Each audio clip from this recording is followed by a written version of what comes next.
Good morning, ladies and gentlemen. My name is Philip Frangoulis. I'm Senior Vice President responsible for research in S&P Global Commodity Insights. And I am very pleased to have Joe Dominguez, President and CEO of Constellation Energy with me. Constellation, the leading generator of nuclear power in the United States with 21 gigawatts, 21 reactors at 12 sites. Announced an acquisition which will make them the largest generator in the U.S., particularly of carbon-free power, but also with a lot of gas, geothermal, and quite a large presence. So, Joe, we've heard the talk this year. The word this year is hyperscalers in 2 words, data centers. Every year we have a theme word. Those are the words this year. One of the questions is, will the grid be able to handle the growth? We heard yesterday that over the last 20 years, roughly 9% growth in total. But now we're looking at 55% growth over the next 20 years. It's not all from data centers. A lot of it is just from electrification. Can the industry handle it? Grid and generation. Oh, look, I think so. I probably think about this in time buckets, but I think in reality the conversation has been hyperscaler plus load growth equals panic, if I was going to try to put this in a mathematical equation. And we don't see that really necessarily being the case. Look, we had a lot of conversations with different hyperscalers. And as a general rule, as much as we all were caught flat-footed by AI, to a certain extent, they were just slightly ahead of it. So the energy procurement folks within these organizations had plans for the next 5 years, and those plans were increased pretty dramatically by AI, but it was range-bound. And I think what happened was a lot of the CEOs said, go find us a bunch of excess power. And so literally every opportunity around the country was hit. And so it's not uncharacteristic for us to see the same data center idea pop up in multiple jurisdictions. Now, the individual utilities involved wouldn't necessarily understand that they were competing with, 5 other sites. Mm-hmm. So they all looked at it, and I think there's so many multiple counts of the amount of demand growth. Now, is it going to be substantial? Yes. But I actually think in the short term, we're going to be able to do this quite effectively. And what are the hyperscalers? Since you've been talking to them, it's been very active in PJM. What are they looking for? Well, I think, first of all, speed.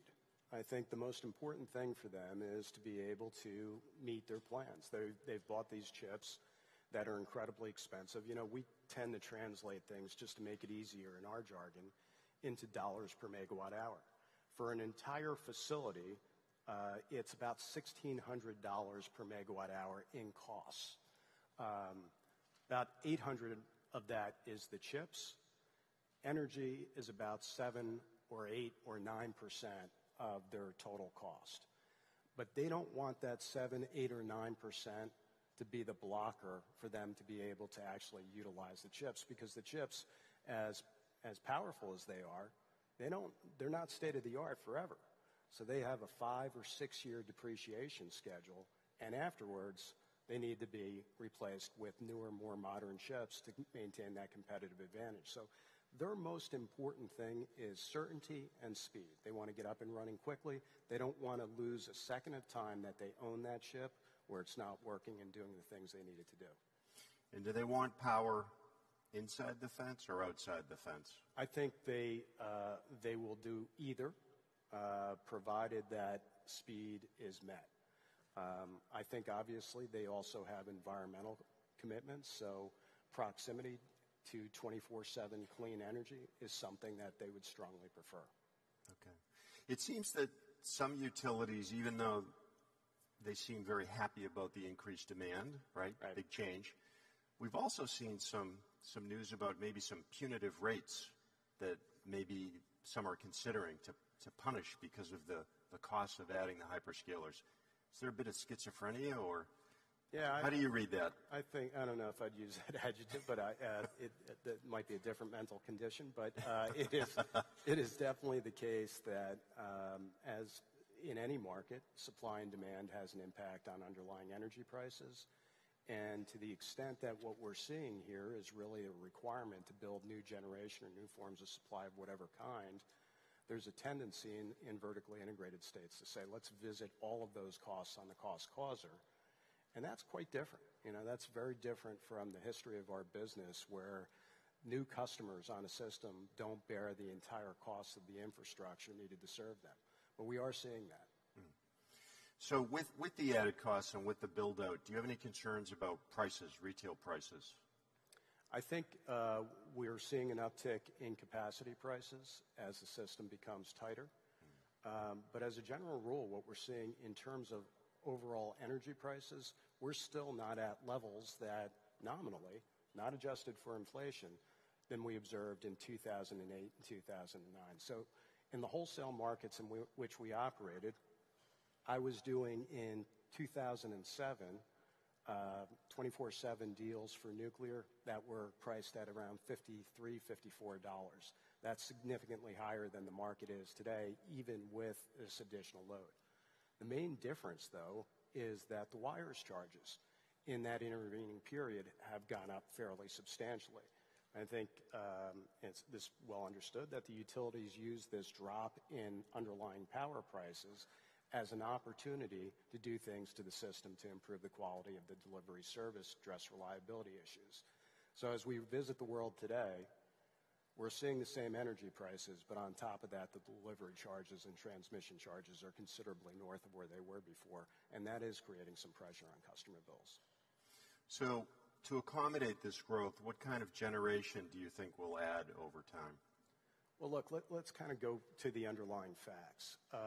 About 80% of the time, a third of the generation, not just in PJM that I'm familiar with, but pick your ISO, pick your region, is sitting on the sidelines, not being operated.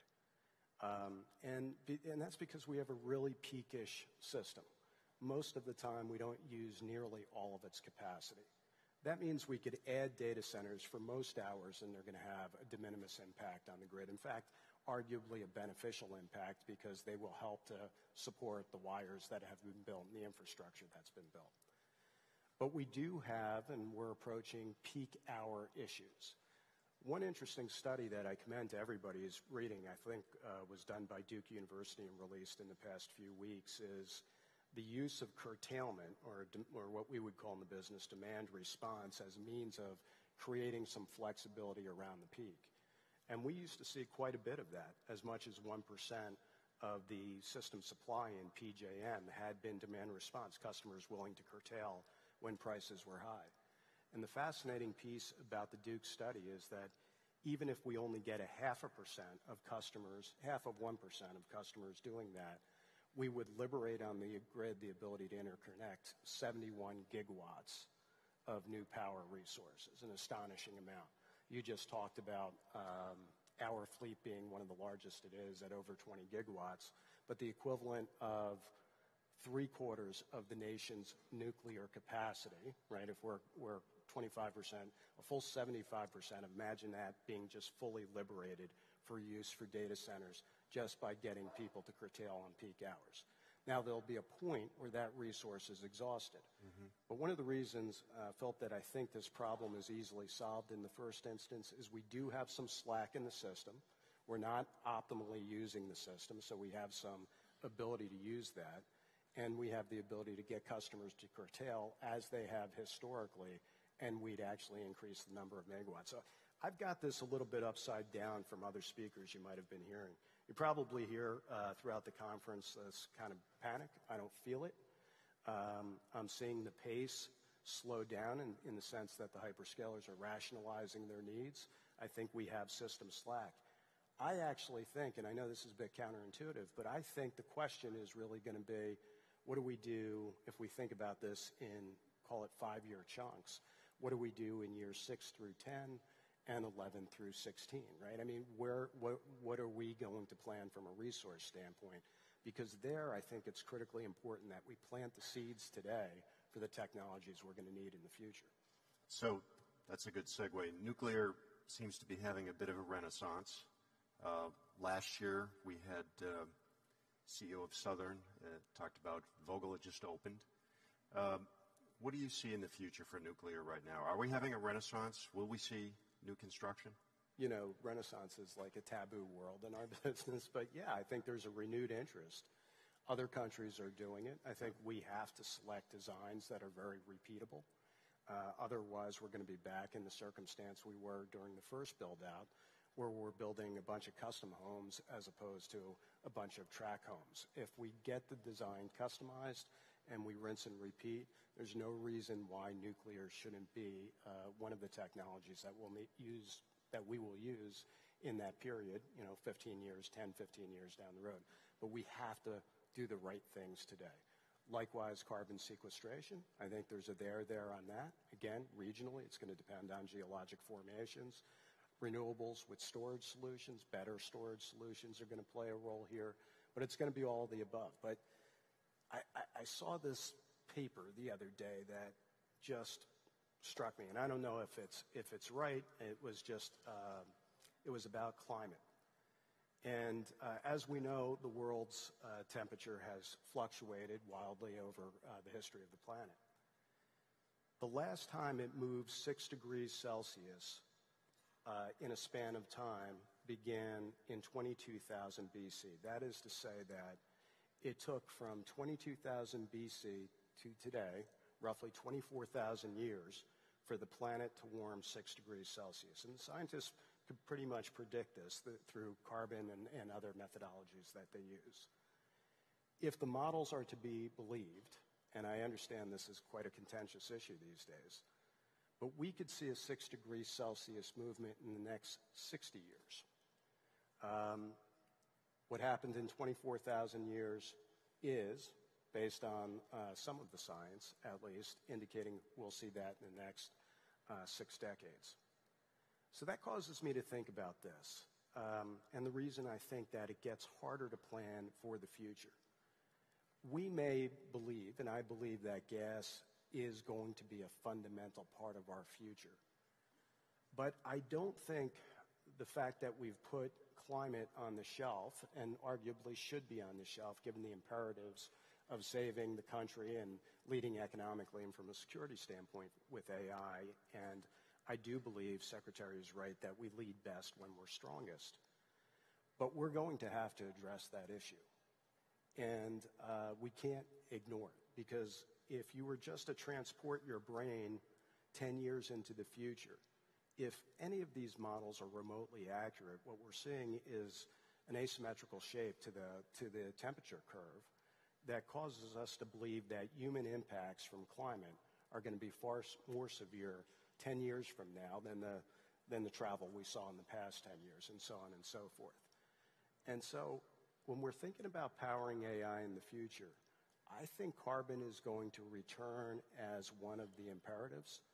And that's why I think fundamentally this is a nation that has to explore all opportunities: SMRs, large reactors from nuclear, carbon sequestration, the use of renewables, and better storage so we address reliability.